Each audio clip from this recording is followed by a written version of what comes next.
সবাই জানে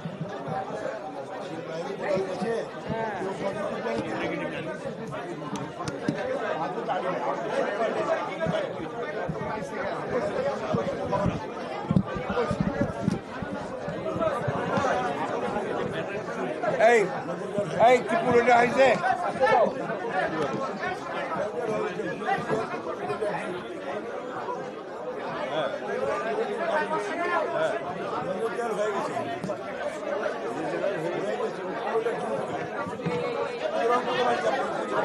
ছেলেটা ও আচ্ছা হাতে না নিলে হবে না।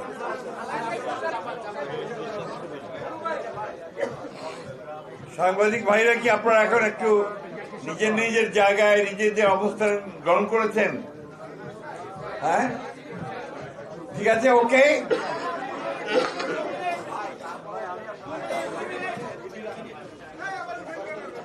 11 তারিখ কৃষক দল 11 তারিখ কৃষক দল হ্যাঁ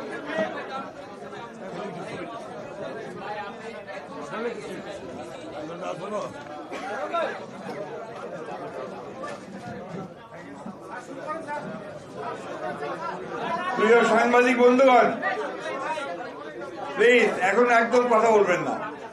এই কি খবর জানা আসতেছে রিং দিছি আসতেছে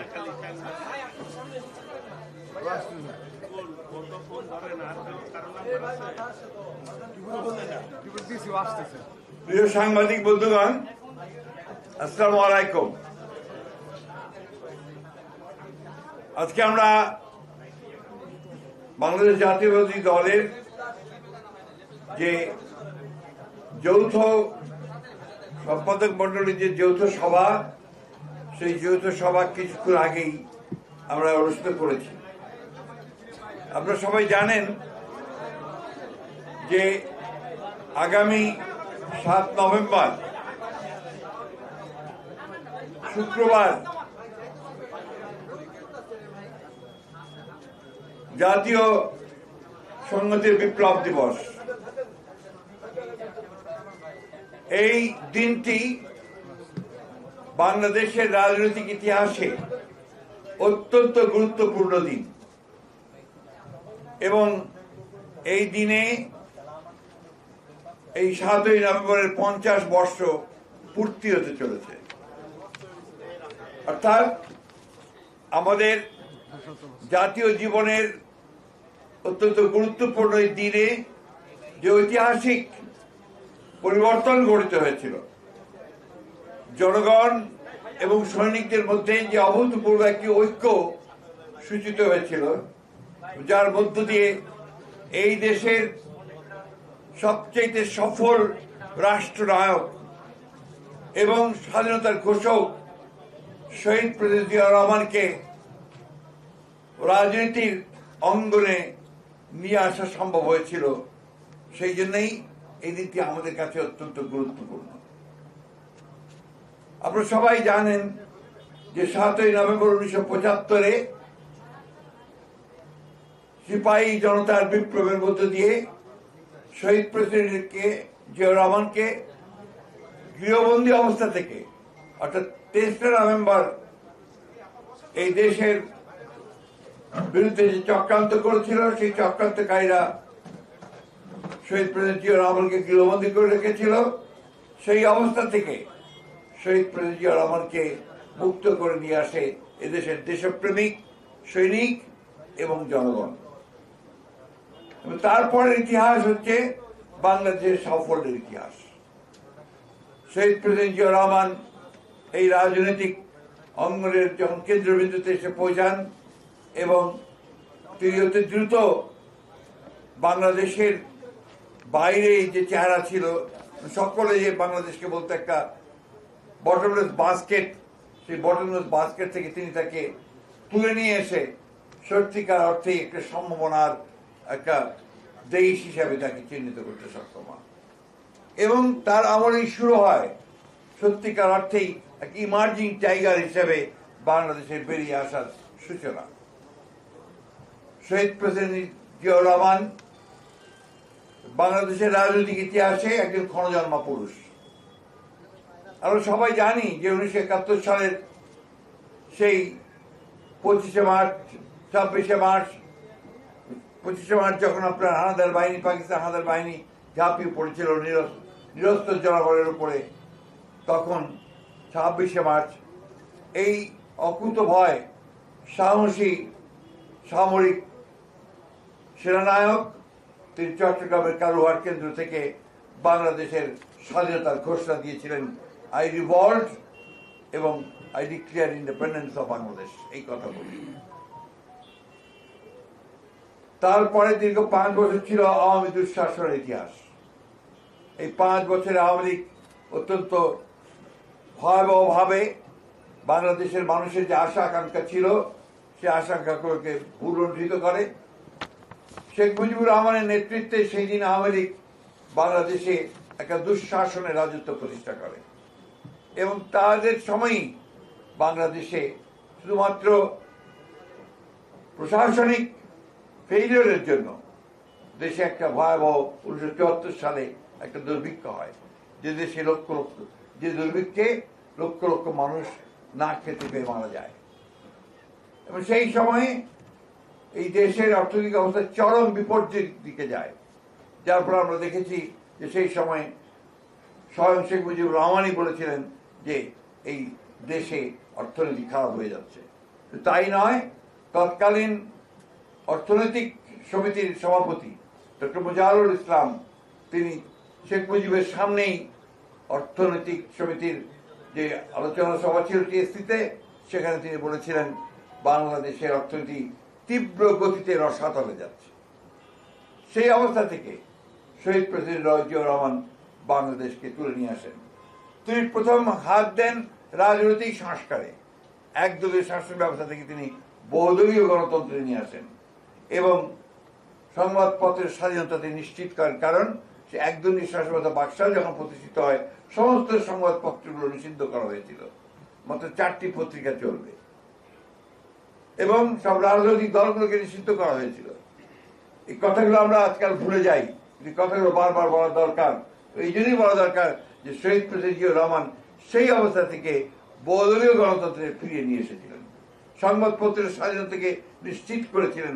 তখন অনেকগুলো সংবাদপত্র চালু হয়েছিল, বিচার বিভাগের স্বাধীনতা তিনি নিশ্চিত করেছিলেন।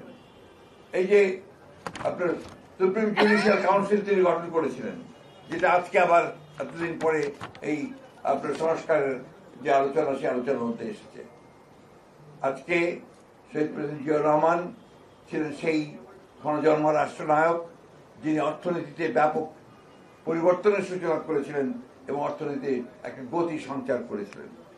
আজকে আমাদের যে গার্মেন্টস ইন্ডাস্ট্রি, সেই গার্মেন্টস ইন্ডাস্ট্রির সূচনা হয়েছিল শহীদ প্রেসিডেন্ট জিয়াউর রহমানের হাত দিয়ে।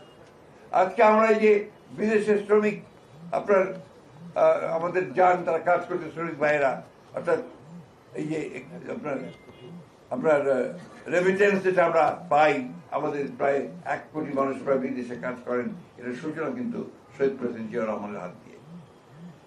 নারী শিক্ষা এবং নারীদের ক্ষমতায়ন, এই ব্যাপারে জিয়াউর রহমান সাহেব অগ্রণী ভূমিকা পালন করেছিলেন। শিক্ষা ক্ষেত্রে তিনি একটা অভূতপূর্ব পরিবর্তন নিয়ে এসেছিলেন। শিক্ষায় তখন আপনার একটা রীতিমতো একটা পরিবর্তন সূচিত হয়েছিল। কৃষিতে বিপ্লব সূচনা হয়েছিল আপনার খাল খনন কর্মসূচির মধ্য দিয়ে, উচ্চ ফলনশীল বীজের আমদানি দিয়ে এবং সার ব্যবস্থাপনাকে তিনি কৃষকদের কাছে গ্রহণযোগ্য করেছিলেন। শিল্পে 3 শিফট কাজ হয়েছিল, শ্রমিকরা যখন 3 শিফটে কাজ করতো, শিল্প আপনার নতুন একটা কর্ম উদ্দীপনা সৃষ্টি হয়েছিল।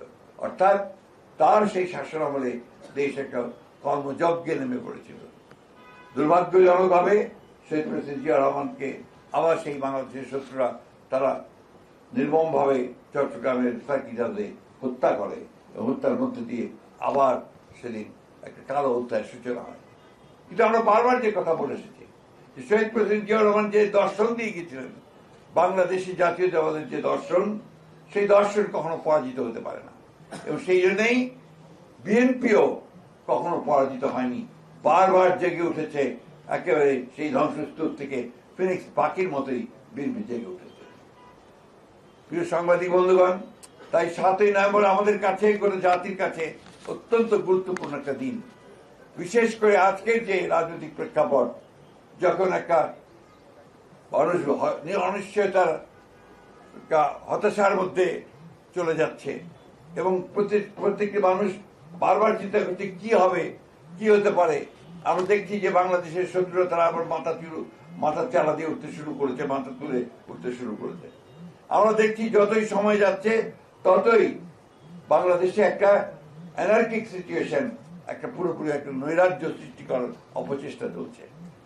দুর্ভাগ্যক্রমে আমরা দেখছি যে সোশ্যাল মিডিয়াতেও সেই প্রোপাগান্ডা, আপনার মিসইনফরমেশন, মিথ্যা প্রচার দিয়ে বাংলাদেশে একটা আপনার নৈরাজ্য সৃষ্টি করার প্রক্রিয়া চলছে। আজকে তারই প্রেক্ষিতে 7ই নভেম্বর আজকে আমাদের কাছে অত্যন্ত গুরুত্বপূর্ণ। শহীদ প্রেসিডেন্ট জিয়াউর রহমান যেভাবে জাতিকে ঐক্যবদ্ধ করেছিলেন, আজকে একইভাবে আমরা দেখছি যে আমাদের নেতা জনাব তারেক রহমান সাহেব, তিনি আজকে সেই সুদূর থেকে দেশকে ঐক্যবদ্ধ করবার চেষ্টা করছেন, জাতিকে ঐক্যবদ্ধ করবার কাজ করে চলেছেন। এবং দেশের বেগম খালেদা জিয়া যেভাবে আমাদেরকে পরিচালিত করেছিলেন, তার দীর্ঘ 9 বছর স্বৈরাচার বিরোধী সংগ্রামে, পরবর্তীকালে ফ্যাসিবাদী সংগ্রামে, সেইভাবে একইভাবে আজকে আমাদের নেতা, আমাদের তরুণ নেতা তারেক রহমান, তিনি আমাদের দলকে পরিচালিত করছেন এবং জাতিকে নতুন আশা যোগাচ্ছেন। তাই সাংবাদিক বন্ধুগণ, আমরা এই যৌথ মিটিংয়ে সবাই সিদ্ধান্ত নিয়েছি যে এবার 7ই নভেম্বর আমরা যথাযোগ্য মর্যাদার সঙ্গে পালন করব। সেই জন্য আমরা কতগুলো আপনার কর্মসূচি গ্রহণ করছি, সেই কর্মসূচিগুলো আমি আপনাদেরকে জানাচ্ছি। আমরা 10 দিন ব্যাপী কর্মসূচি নিয়েছি। এই কর্মসূচিতে 5ই নভেম্বর থেকে 13ই নভেম্বর পর্যন্ত আমি আপনাদেরকে শোনাচ্ছি। 7ই নভেম্বর মহান জাতীয় বিপ্লব ও সংহতি দিবস উপলক্ষে ওই দিন সকাল 6টায় নয়াপল্টনের বিএনপি কেন্দ্রীয় কার্যালয়ে সহ সারা দেশে দলীয় কার্যালয়গুলোতে দলীয় পতাকা উত্তোলন করা হবে।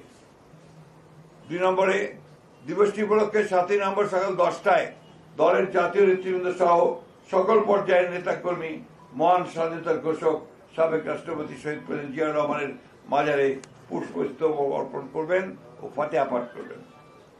এই দিবসটি উপলক্ষে বিএনপির উদ্যোগে 7ই নভেম্বর 2025, এটা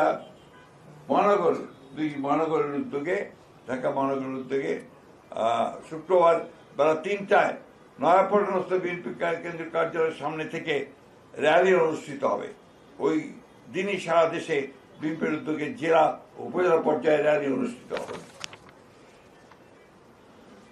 এছাড়াও দিবসটি উপলক্ষে দলের অঙ্গ সহযোগী সংগঠন স্ব উদ্যোগে আলোচনা সভা, অন্যান্য কর্মসূচি পালন করবে। এর মধ্যে শ্রমিক দল 5ই নভেম্বর আলোচনা সভা করবে, ছাত্র দল 8 নভেম্বর টিএসসিতে আলোকচিত্র 7 ও 8 এবং আলোচনা সভা টিএসসিতে, ওলামা দল 9 নভেম্বর এতিম শিক্ষার্থীদের মাঝে শিক্ষা উপকরণ বিতরণ করবে, তাঁতি দল 10 নভেম্বর আলোচনা সভা করবে, কৃষক দল 11 তারিখে আলোচনা সভা করবে, জাসাস 13 তারিখে শহীদ মিনারে সন্ধ্যায় সাংস্কৃতিক অনুষ্ঠান আয়োজন করবে। আর ইতিমধ্যে 12 তারিখে ঐতিহাসিক 7ই নভেম্বর জাতীয় বিপ্লব সংহতি দিবস উপলক্ষে বিএনপির উদ্যোগে 12ই নভেম্বর 2025 বুধবার চীন মৈত্রী সম্মেলন কেন্দ্রে আলোচনা সভা অনুষ্ঠিত হবে। এছাড়াও এই 7ই নভেম্বর উপলক্ষে ডকুমেন্টারি, ভিডিও চিত্র, প্রিন্ট মিডিয়া সহ ফেসবুক, ইউটিউব, অনলাইনে অনেক ডকুমেন্টারি প্রকাশ করা হবে। এর মধ্যে 7ই বিপ্লব সংহতি দিবস উপলক্ষে পোস্টার ও ক্রয়পত্র প্রকাশ করা হবে। এই ছিল আমাদের কর্মসূচি। আশা করি আপনারা সেটাকে নিয়েছেন এবং কিন্তু আমাদের টিপু সাহেবের কাছে কপি নিয়ে নিতে পারবেন। এই একটা কপি আমাকে দিয়ে। এই বিষয়ে আমরা আবারও আপনাদের সামনে এই বিষয়টা তুলে ধরতে চাই যে 7ই নভেম্বর আমাদের রাজনৈতিক জীবনে, জাতীয় জীবনে গুরুত্বপূর্ণ বলেই আমরা এই দিনটিকে স্মরণ করে রাখতে চাই এবং 7ই নভেম্বরের যে আপনার দর্শন, সেই দর্শনকে সামনে নিয়ে সামনের দিকে এগিয়ে যেতে চাই। আপনাদের সবাইকে ধন্যবাদ। আসসালামু আলাইকুম, খুদা হাফেজ। বাংলাদেশ জিন্দাবাদ, বাংলাদেশ জাতীয় দল জিন্দাবাদ। শহীদ প্রেসিডেন্ট সাদের ঘোষক শহীদ প্রেসিডেন্ট জিয়া রহমান বীর উত্তম অমর হোক। দেশাত্মী বেগম খালেদা জিন্দাবাদ, তারেক রহমান জিন্দাবাদ।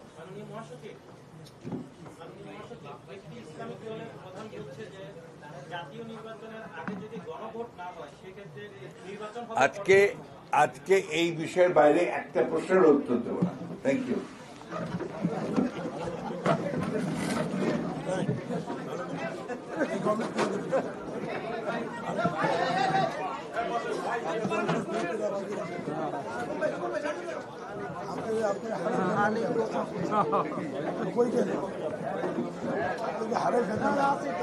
সব গুরুত্বপূর্ণ সময় আসে আর এমনি